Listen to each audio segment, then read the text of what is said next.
TMC के अंदर सबसे बेस्ट चीज जो है वो तो मैं एकदम बोलूंगी कि ये जो एग्जाम है, क्योंकि इसके वजह से इतना कुछ होने के बाद भी एग्जाम से पहले एग्जाम जो जो मैं डेली देती थी, एकदम मतलब अपने आप को एकदम कि मैं नौसिखी देने जा रही हूँ। तो एग्जाम से बेस्ट तो यही है मेरे लिए।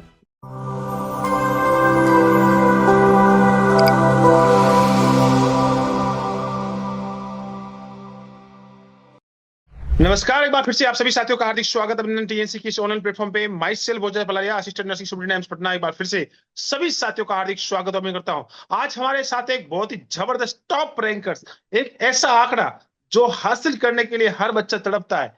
टॉप 1 का आंकड़ा जो कि एक के साथ एक जुड़े तो 11, बहुत ही बड़ा आंकड़ा। All India rank 11। मौसमी जी, कैसा लग रहा है? बहुत बहुत बधाई और शुभकामनाएं। Thank you sir, thank you. अच्छा तो बहुत ही लग रहा है। आपके चेहरे की खुशियां आपके चेहरे के ऊपर दिखा रही है कि हाँ भाई, ये एक रैंक, बहुत ही जबरदस्त रैंक आपने हासिल की है। बहुत ही अच्छा लग रहा है और आपका चेहरे से ही पता लग रहा है कि आज आप बहुत ही खुश है। ये सर, खुश तो बहुत ही। बहुत ही बढ़िया और बहुत ही शानदार। आज हम आपसे बहुत सारी चीजें जानने की कोशिश करेंगे। किस प्रकार से इतना बड़ा जो आंकड़ा है वो हासिल किया, किस प्रकार से मेहनत की, किस प्रकार से आपने प्रैक्टिस की, किस प्रकार से यहां तक पहुंचे, वो सारी स्टोरी आज हम आपसे स्ट्रगल स्टोरी जानने वाले हैं। तो इस इंटरव्यू में आपसे बहुत सारी चीजें पूछेंगे, आपसे स्ट्रगल स्टोरी जानेंगे, किस प्रकार से मेहनत करते हैं उसके बारे में जानेंगे और सारे सारे क्वेश्चन पूछने वाले हैं। तो इस इंटरव्यू की शुरुआत करते हैं आपके अपने इंट्रोडक्शन से। So, good evening, sir. Myself, Mousumi De. I have completed my graduation from Kolkata Medical College in the year of 2022. And I have appeared for NOSET 7. I secured a All India rank 11. बहुत ही बढ़िया। कोलकाता, कोलकाता जो medical college है ना, इस बार परचम ले रहा है और हर बार परचम ले रहता है और बिल्कुल बहुत ही हाँ। हमेशा टीएनसी के साथ मिलकर उन्होंने रैंकर्स बनाए। बहुत ही जबरदस्त और बहुत ही शानदार मेहनत करने वाले बच्चे वहां से निकल रहे हैं और अच्छी रैंक वाले बच्चे कंटिन्यूसली टीएनसी के साथ मिलकर निकल रहे हैं। आज हम आपसे जानना चाहते हैं, पासिंग ईयर कौन सा है? आप कौन से साल में वहां से पास आउट हैं? सर, मैंने 2022 में कोलकाता मेडिकल कॉलेज से पास आउट हुई हूँ। और उसके बाद तो मैं जॉब कर रही थी, लेकिन रिसेंटली मैंने जॉब छोड़ दिया ताकि मैं फुल्ली इस एग्जाम के लिए प्रिपेयर कर सकूं। तो ओके। आपने सबसे पहले जो ही आपने पासिंग जो पास आउट हुए थे, उसके बाद आपने जॉब को चुना कि भैया एक प्राइवेट जॉब कर लेते हैं, और प्राइवेट जॉब के हम्म, समक्ष आप गए थे। लेकिन 2 महीने बाद आपने सोचा कि नहीं भाई, अब नहीं होगा, दो ऐसे तो पढ़ाई होने वाली नहीं है। 2 महीने के अंदर अंदर आपने हम्म, क्विट किया और उसके बाद आपने फिर से तैयारी करना शुरू किया। कितने एग्जाम जो आपने पासिंग ईयर से लेके अभी तक कितने एग्जाम दे दिए? मैंने स्टार्ट किया था नौसेट 4 से, उसके बाद तो 5 हुआ, 6 हुआ, एंड लास्ट वन इज नौसेट 7 था।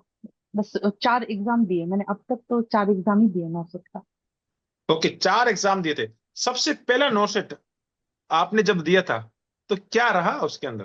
के अंदर सर, उसमें जो जो पीडीएफ था उसके अंदर मैंने अपना रोल नंबर डाला, पर उसमें तो कुछ आया ही नहीं था। तो कुछ मतलब उसमें तो मतलब पीडीएफ में नाम ही नहीं था। तो पता नहीं क्या हुआ, तो बट उसमें कुछ हुआ नहीं। और उसके बाद 5 ओके। और 6 में एक रैंक आया था। हाँ, हाँ। ओके, आपने लगातार एग्जाम दिए, हर बार पीडीएफ को सर्च किया लेकिन पीडीएफ के अंदर कहीं नाम और निशान नहीं था, और हाँ, उसके बाद नाम। आपने कंटिन्यूसली शुरुआत की थी। अब मैं आपसे पूछना चाहता हूँ, क्या स्ट्रेटजी, क्या परिवर्तन, क्या चीजें सोचना शुरू कर दिया कि यार, पिछली बार हमने पहला नोशेट तो हर कोई हंसी मजाक में दे लेता है क्योंकि बहुत सारे बच्चे अवेयर नहीं होते, तो शुरुआत में ऐसे ही कि चलो ठीक है दे लेते हैं। उसके बाद आपको फेलियर पे हम्म, फेलियर मिले। उसके बाद आपने क्या स्ट्रेटजी बनाई, किस प्रकार से मेहनत करनी चाहिए, किस प्रकार से कंटिन्यूसली लगातार चलना चाहिए, क्या स्ट्रेटजी थी आप? तो सब पहले तो मैंने जब ये सब हो रहा था तो मैंने पहले तो जो टीएनसी का एग्जाम के बाद हर टॉपर्स का जो इंटरव्यू आता है, वो तो मैं देखा। मतलब हर एक चीज को मैंने तो कभी कभार उसको भी नोट भी कर ली थी कि ये अच्छा, ये चीज हो रहा है, ये वो चीज, मतलब सभी कर रहे हैं तो नोट भी करना। लोग नोट्स को नोट मतलब जो पढ़ाई होता है उसको नोट करते हैं, पर मैंने उसको भी नोट्स करना शुरू कर दिया कि अच्छा, ये चीजें मुझे याद रखना है, नेक्स्ट टाइम इसको मुझे ये गलती तो नहीं करनी है। तो मैंने ऐसे करके धीरे धीरे अपने आप को इम्प्रूव करती गई और अल्टीमेटली ये रिजल्ट मिला 967 में। यही बहुत तो ही एक बढ़िया। था पहली बात थी। हाँ, तो ये तो पहली बात थी कि मैंने किया और मैंने सेकंड थिंग मैंने जो रियलाइज किया कि एक ही बुक के साथ लगे रहना चाहिए, कि नहीं 1000 तरह की बुक कर रही है, नहीं एक ही बुक अच्छे से करो, ये अच्छा है। और टीएनसी का एग्जाम तो है ही, वो तो बहुत ही देना बढ़िया, ही बहुत होगा। ही जबरदस्त बात बताई है कि लगातार कंसिस्टेंसी। और सबसे अच्छी बात मुझे आप में बहुत ही जबरदस्त यूनिक चीज जो लगी है कि भैया नोट्स जो पढ़ाते हैं उसके नोट्स तो दुनिया ही बनाती है, लेकिन मैंने उनके नोट्स बनाए हम्म। जो टॉपर्स ने बोला था। टॉपर्स के नोट्स बनाए आपने, बहुत ही बड़ी बात है। और आज आप टॉपर्स हैं। आपके मन में उस समय चला होगा कि हाँ, एक दिन मैं पक्का टीएनसी के इस प्लेटफॉर्म पे जाके इंटरव्यू देने नहीं वाली हूँ, और नहीं, वो आज का दिन है। आप वहां पे इंटरव्यू दे रही है। तो आपने वहां से नोट्स बनाए, उनसे सीखा कि भैया, एक बिल्कुल सही बात है, चाणक्य ने कहा कि अगर आप खुद गलती करके सीखोगे तो आपका जीवन कम पड़ जाएगा, लेकिन आप अगर दूसरों की गलतियों से अगर सीखोगे तो बिल्कुल जल्द ही सफलता हासिल कर लोगे। और आपने उस चाणक्य वाले जो हम्म, नीति है वो आपने इस्तेमाल की कि भैया दूसरे क्या गलती कर रहे हैं, क्या उन्होंने गलती की है, उनसे आपने सीखा, और आपने लगातार मेहनत किया और लगातार कंटिन्यूअसली चल रहे थे। अब मैं आ जाता हूं कि कंटिन्यूअसली आप मेहनत कर रहे थे, कंटिन्यूअसली आप टीएनसी के साथ चल रहे थे। टीएनसी का कौन सा कोर्स आपने ज्वाइन कर रखा था? मैंने तो एग्जाम, जो डेली एग्जाम होता है उसके साथ जो वीडियो लेक्चर्स होते हैं, वो तो मैंने मनोसत फोर से ही लेके रखी थी, तो वो तो मैं कंटिन्यूसली दे रही थी एकदम। ओके। वीडियो के साथ आपने, वीडियो रेशनल वाले के साथ में आपने जो टीएनसी के टेस्ट होते हैं लगातार उनको आपने ले रखा था, और हम्म। कंटिन्यूअसली आप उसके साथ प्रैक्टिस कर रहे थे। मैं थोड़ा सा जानना चाहता हूं, क्योंकि बहुत सारी चीजें हैं बच्चों को पता हम्म। नहीं होती है, उनके बारे में मैं फोकस करना चाहता हूं। कैसे लगे आपको जो वीडियो एमसीक्यू? वो बहुत ही अच्छे थे। पहले मैं उसका रैशनल मतलब उसको मैं पहले सुन लेती थी, उसके बाद मैं एक कॉपी पे उसको अपने अपने जो लैंग्वेज होते हैं उसमें लिख लेती थी, कि ताकि मुझे बाद में फिर से, क्योंकि वो मिलना मुश्किल था, मतलब मुझे बहुत ज्यादा खोलना पड़ेगा और देखना पड़ेगा, तो मैं कॉपी में उसको लिख लेती थी, ताकि मैं एग्जाम से पहले कम से कम ये सब चीजों को, तो मैं जो चीज भूल रही हूँ उसको तो रिवीजन करके जा ही जाऊँ। मतलब उसको तो अच्छा रहता है, एक कॉन्फिडेंस बिल्ड होता है उससे, मुझे मतलब मुझे बहुत अच्छा लगता है इससे एग्जाम, ऐसे लगता ओके, है पढ़ा है मैंने कुछ। गुड। ओके, अब मैं बात करना चाहता हूँ टीएनसी के लगातार आप टेस्ट दे रहे थे। कभी कभी ऐसा नहीं लगता कि यार आज छोड़ हम्म। देते हैं, रहने देते हैं, आज मेहनत नहीं करते हैं, आज पढ़ते ही नहीं है? नहीं देख, पहली बात तो सर ये है कि आप अगर 100 एमसीक्यूज, अभी तो हो गया कि मेंस के लिए तो हो गया, अभी 160 हो गया। अगर आप 160 एमसीक्यूज कर लेते हैं ना एक दिन में, तो आपको लगेगा कि आपने शायद पूरा नहीं बट आधा तो सिलेबस कर ही लिए होंगे। मतलब पूरा, किसी किसी दिन ऐसा भी होता था कि पूरा कर लेते थे, क्योंकि उसमें थोड़ा हम लोगों का ज्यादा वेटेज रहता था, कि मतलब जो हम लोगों का सबसे बेसिक सब्जेक्ट्स है उसका ज्यादा वेटेज रहता था पहले पहले, तो उसमें ऐसा लगता था कि वो तो रिवीजन होता ही है, हो ही रहा है, हो ही रहा है, तो ठीक है कर ही लेती हूँ, कुछ नहीं करूँ उससे अच्छा एग्जाम ही दे लेती हूँ, तो कुछ तो रिवीजन हो ही जाएगा मुझे मेरे से, तो ओके, फिर ऐसे ही। बहुत ही बढ़िया, बहुत ही शानदार। एक चीज और यहाँ पे बच्चे, बहुत सारे बच्चे पूछना चाहते हैं कि यार मैंने पहला एग्जाम दिया। बहुत बच्चे तो ऐसे भी हैं जो पहला एग्जाम दे रहे हैं और उसके बाद ये बोलते हैं सर मेरा सिलेक्शन नहीं हुआ, मैं तो टूट गया। आपने 2 एग्जाम दिए, 3 एग्जाम दिए, हम्म। कहीं ना कहीं एक डिसअपॉइंटमेंट तो आता है, निराशा लगती है कि यार अब क्या हम्म। होगा, सिलेक्शन होगा कि नहीं होगा। एक माइंड में प्रेशर रहता है। तो वो आपने कैसे हम्म। ओवरकम किया कि भाई ठीक है, इस बार नहीं हुआ तो अगली बार होगा, अगली बार नहीं होता और अगली बार होगा। जो एक मेहनत है वो लगातार कंसिस्टेंसी के साथ कैसे बना के रखी? सर एक ही चीज बोलूंगा कि फियर ऑफ फेलियर हमेशा आता है, सबको आता है, टॉपर्स को भी आता है, जिनका मतलब सबको आता है, जो इस एग्जाम के लिए अपियर होने वाले हैं सबको आता है। लेकिन मैंने बोला छोड़ो, इसको साइड हटाते हैं थोड़ा, कर ही लेते हैं, कुछ ना कुछ तो होना ही है, या तो होना है या तो नहीं होना है। पढ़ लेती हूँ, उस टाइम को बर्बाद करके कोई फायदा है नहीं, उसको थोड़ा पढ़ ही लेती हूँ, तो ऐसा ही। सर मैं एक चीज किया इस बार, एक नया चीज किया कि क्योंकि एग्जाम 3 आवर्स का था, तो मैं 3-3 घंटे की जो सेशन में, मतलब 3-3 घंटे बैठी थी, ताकि मैं एग्जाम हॉल में भी 3-3 घंटा बैठी रहूं और मेरा दिमाग चले, यही मैंने एक नया चीज करना तो स्टार्ट किया। ओके, आपने एक प्रैक्टिस करना शुरू किया कि भाई 3-3 आवर्स के स्पेल्स बनाए और उसके का साथ आपने कंटिन्यूअसली मेहनत करना कंटिन्यूअसली स्टार्ट किया। अब मैं आपसे कुछ पूछना चाहता हूँ, बच्चे जानना चाहते हैं कि भैया टॉपर्स कितने घंटे पढ़ता था? ऐसा तो सर मैं ना तो अर्ली मॉर्निंग कभी उठा हूँ ना, बट मैं और मैं लेट नाइट तक ऐसा कुछ नहीं था। बट मैंने जब भी पढ़ा, मैंने बोला मैं 3 3 घंटे मतलब पढ़ती थी। 3 घंटा एक बार मैं बैठ गई तो 3 घंटा तक मतलब उठती नहीं थी, 3 घंटे तक बैठी रहती थी उधर, कुछ भी हो जाए मैं उधर ही बैठी रहती ओके। थी, पढ़ लेती थी कभी मतलब। कभी ऐसा होता है ना कि ऐसे 3 घंटे हम मोबाइल से पढ़ रहे हैं, 3 घंटे हम लगातार कंसिस्टेंसी के साथ दे रहे हैं, बीच हम्म में कभी हम्म रील आ गई, यूट्यूब का, इंस्टाग्राम का कोई रील आ गया, अरे भाई बहुत ही तगड़ा गाना चल रहा है अभी, सबसे फेमस गाना चल रहा है, उसको देखने के चक्कर में रील चलाते रहो, ऊपर ऊपर ऊपर ऊपर स्क्रॉल करते जाओ। क्या आपके साथ ऐसा नहीं होता था? क्योंकि ये तो बहुत सारे बच्चों के साथ ये सबसे बड़ी दुविधा है, सोशल मीडिया, पढ़ते हैं कुछ और दिमाग मैंने कहीं और चला जाता है। हाँ, ये तो आजकल के दिन में होने ही वाला है। पर मैंने क्या किया, मैंने सब कुछ का नोटिफिकेशन ऑफ कर दिया, तो हर एक चीज का नोटिफिकेशन ऑफ कर दिया, बस टेलीग्राम का रखा था ताकि, और मैसेज का रखा था क्योंकि मुझे रात 12 बजे के बाद मुझे मैसेज आता था मेरा रैंक क्या था, ये मैसेज एक आता था। और टेलीग्राम में कब मतलब आपका जो चैनल है उसका जो नोटिफिकेशन आता था वो लेने के लिए, चल मतलब ये दोनों का ही रहता था, बाकी सब कुछ ऑफ कर दिया था मैंने।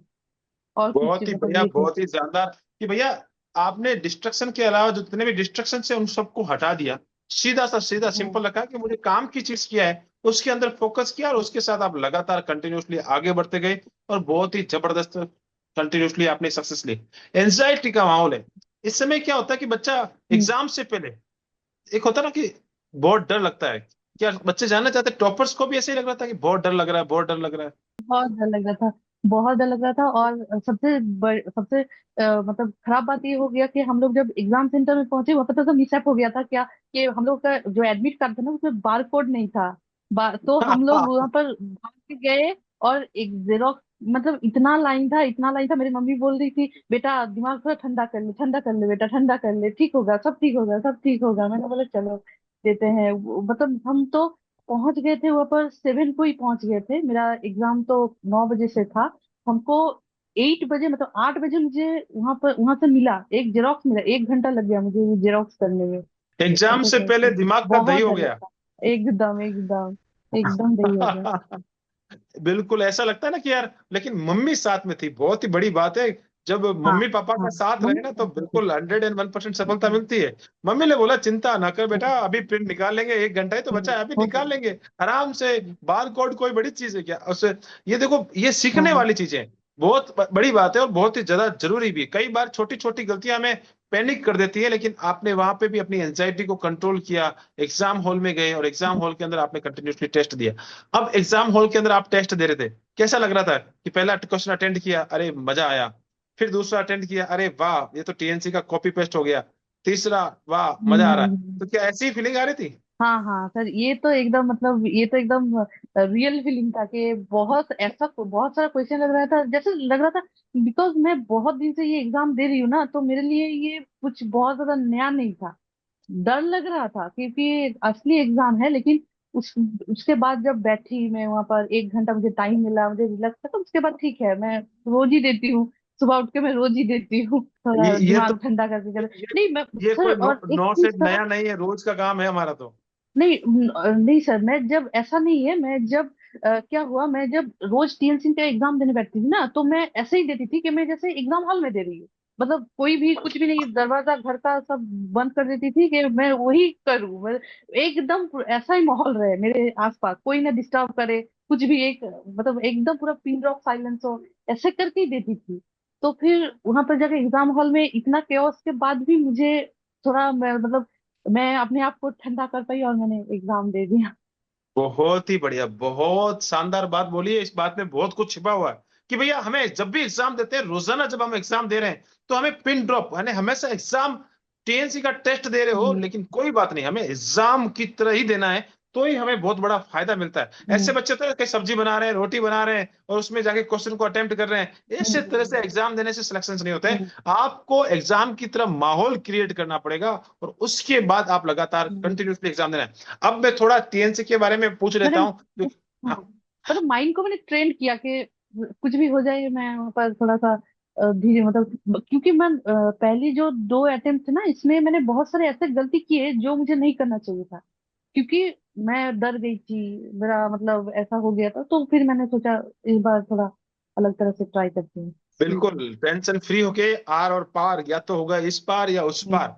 आपने बिल्कुल माइंड को हाँ। फ्री कर दिया कि भैया मुझे टीएनसी का टेस्ट देके आना है। मुझे कोई डर नहीं है, मैं टीएनसी के साथ रोजाना हम्म, वीडियो एमसीक्यू टेस्ट सीरीज दे रही हूँ। मुझे कोई दिक्कत नहीं है, मैं पेपर देके आऊंगी। और वैसे आपको टीएनसी ने पहले ही बता दिया था कि भैया आपको पैनिक होना ही नहीं है, आपको बिल्कुल टीएनसी का हम्म। टेस्ट समझ के देके आना है, तो आपका बेड़ा पार होने वाला है। अब मैं आपसे थोड़ा टीएनसी हम्म, के बारे में जानना चाहता हूँ।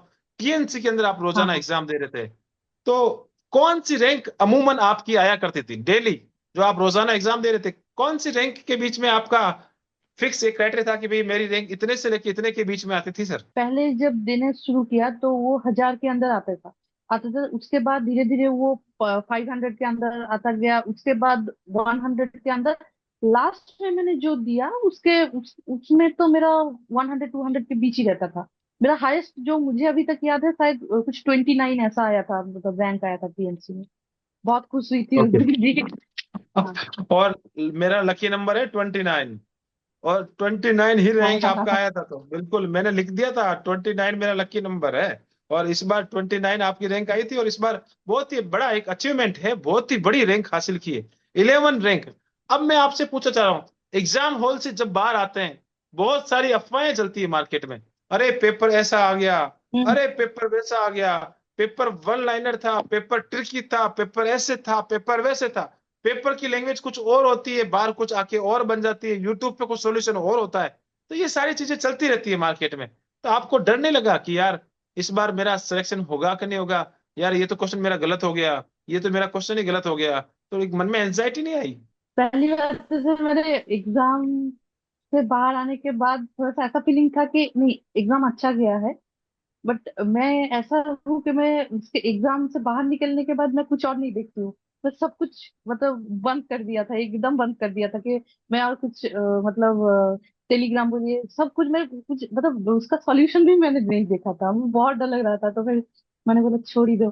2 दिन के बाद तो रहना ही, मैं बस एम्स का वेबसाइट ही चेक कर रही थी और कुछ नहीं, दिन में 10 बार और इस शायद। बार इस बार और तो कुछ एम्स नहीं। ने भी बड़ा सताया है कि भैया जल्दी हाँ, रिजल्ट देने के बहुत बजाय ज्यादा। बहुत ही लेट रिजल्ट दिया है। तो एम्स ने भी इस बार सताया है। तो कहीं ना कहीं चीजें कंटिन्यूसली हम्म। आपने बहुत अच्छी चीज देखी, मैं उसके बाद देखती नहीं थी और लगातार मेहनत कर रही थी और कंटिन्यूसली चल रही थी।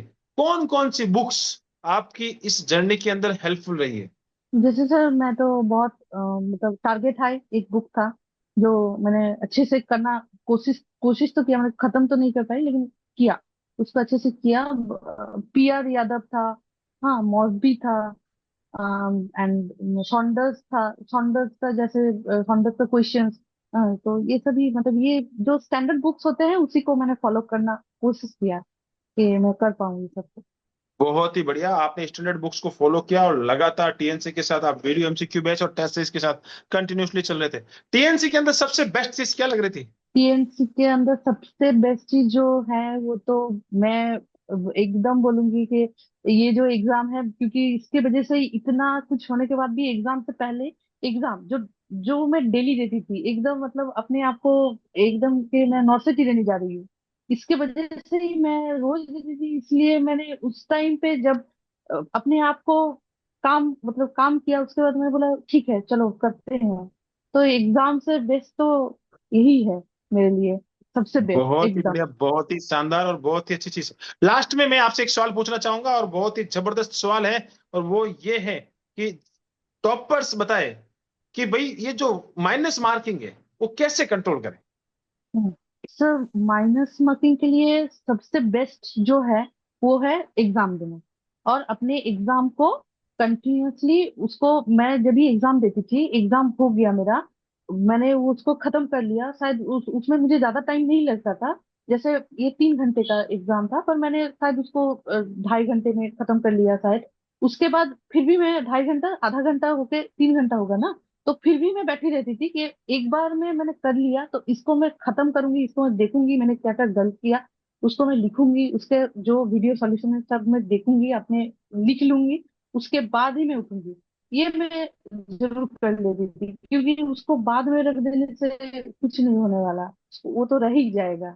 तो ये बहुत तो ही बढ़िया, माइनस बहुत बढ़िया। मार्क्स मतलब माइनस के लिए मुझे पता था।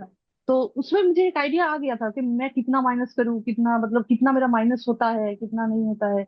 ऐसे डेली एग्जाम तो जैसे हो ही जाता है आइडिया एक कि क्या करना चाहिए क्या नहीं करना चाहिए। गुड गुड, बहुत ही अच्छी बात है। माइनस मार्किंग कंट्रोल करनी है तो प्रैक्टिस करनी पड़ेगी, और प्रैक्टिस टीएनसी के साथ कंटिन्यूसली आपको लगातार चलना पड़ेगा। लास्ट में एक सवाल पूछ लेता हूँ, क्योंकि वो मुझे पता है कि 101% कमेंट सेक्शन में आएगा ही आएगा। वो मैं पहले से ही पूछ लेता हूँ कि टॉपर से पूछा जाए कि प्रीलिम्स के अंदर क्या स्कोर रहा, कितने क्वेश्चन राइट कितने क्वेश्चन गलत, मेंस के अंदर कितना स्कोर किया है, कितने क्वेश्चन राइट और कितने क्वेश्चन गलत किया है। प्रीलिम्स के अंदर मेरा जो राइट था वो 63 था। और क्योंकि मैंने प्रीलिम्स में बहुत सोच समझ के किया था, ताकि मैं बस प्रीलिम्स को पार कर जाऊं। और मेरा गलत हुआ था उसमें शायद 13, 63 मेरा करेक्ट था और 13 रॉन्ग था। और इसमें जो है मेरा 123, मेंस में 123 राइट है और मेरा 17 रॉन्ग है। ओके, 123 और 17, अगर हम मैं बात करूं तो 140 क्वेश्चन आपने अटेंड किए थे, उसमें से हाँ। 123 आपके सही है और बाकी वाले क्वेश्चन गलत हैं। ये आपने एक स्ट्रेटजी बनाई थी और उसके साथ आप लगातार चल रहे थे, टीएनसी के साथ आप कंटिन्यूसली मेहनत कर रहे थे, और वो आज हम्म। आपको रैंक में तब्दील हुआ है। बहुत बढ़िया, बहुत ही शानदार। लास्ट में मेरा एक सवाल, और ये लास्ट सवाल मेरे पास आपका रहने वाला है। भाई सब जानना चाहते हैं कि भैया हम भी मेहनत कर रहे हैं, हम लगातार पढ़ रहे हैं, टीएनसी के साथ कंटिन्यूसली चल रहे हैं, सारी चीजें कर रहे हैं। मौसमी हमें एक सजेशन दे दें कि भैया आने वाले समय में हम किस प्रकार से मेहनत हम्म। करें कि ऑल इंडिया रैंक 11 बनाएं, और हो सके तो इससे अच्छी रैंक निकाल के दिखाएं। तो आप बच्चों को क्या सजेशन देना चाहेंगे। पहली बात तो सर एक ही चीज बोलूंगा मैं कि एक ही बुक पे अगर कोई एक ही बुक जो भी कर रहे हैं, जो भी जो बुक वो एक ही बुक करे, मतलब कभी कभार जरूरत पड़ जाता है दूसरे बुकों का, जरूरत पड़ जाता है, ये तो ठीक ही है स्टैंडर्ड बुकों का। तो वो भी फॉलो करना ही चाहिए। और एग्जाम बहुत देना बहुत ही जरूरी है। एग्जाम नहीं देंगे तो ये बहुत ही मुश्किल बात हो जाएगा। मतलब मैंने यही गलती किया जो मैंने 4, 5 और मतलब 9 से 6 तक किया।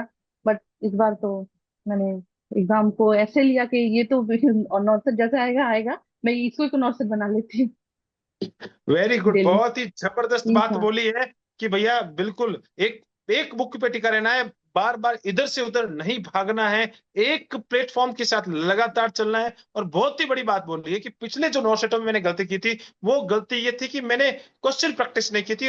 अब की बार मैंने सबसे बड़ी बेस्ट चीज ये की, मैंने नोट सेट से पहले ही नोट सेट देना शुरू कर दिए। मैंने उसकी तरह ही माहौल बनाना शुरू कर दिया, माइंड हम्म। को मेकअप कर लिया कि भैया मुझे 3 घंटा बैठना है, मुझे 3 घंटे ही नोट सेट की हम्म। तरह नोट सेट देना है, उसके पूरे इवैल्यूएशन करना है। और एक बिल्कुल आपने नोट सेट होता है ना, मेंस जो नोट सेट का एग्जाम, उसी टीएनसी की टेस्ट सीरीज को ही आपने नोट सेट बना लिया, हम्म। और लगातार मेहनत कर रहे थे, लगातार एक क्वालिटी कंटेंट के साथ आगे चल रहे थे, और वही उसका ही परिणाम है ऑल इंडिया रैंक 11। तो इस तरह से बच्चे फॉलो करेंगे तो 101% एक अच्छी रैंक को हासिल करेंगे। इस इंटरव्यू सेशंस को आपने अटेंड किया उसके लिए बहुत बहुत धन्यवाद। आप ऐसे ही हमेशा अपना नाम, अपने माता पिता का नाम, थैंक यू सर। अपने परिवार वालों का नाम, साथ ही साथ जिस धरती से आते हैं उस धरती का नाम, और साथ ही साथ जितने भी गुरुजनों ने, जो चाहे वो कॉलेज के हो चाहे आपके बचपन के गुरुजन हो, जितने भी गुरुजनों ने यहां तक लाने में आपकी मदद की है, उन सभी गुरुजनों का नाम और साथ ही साथ टीएनसी का नाम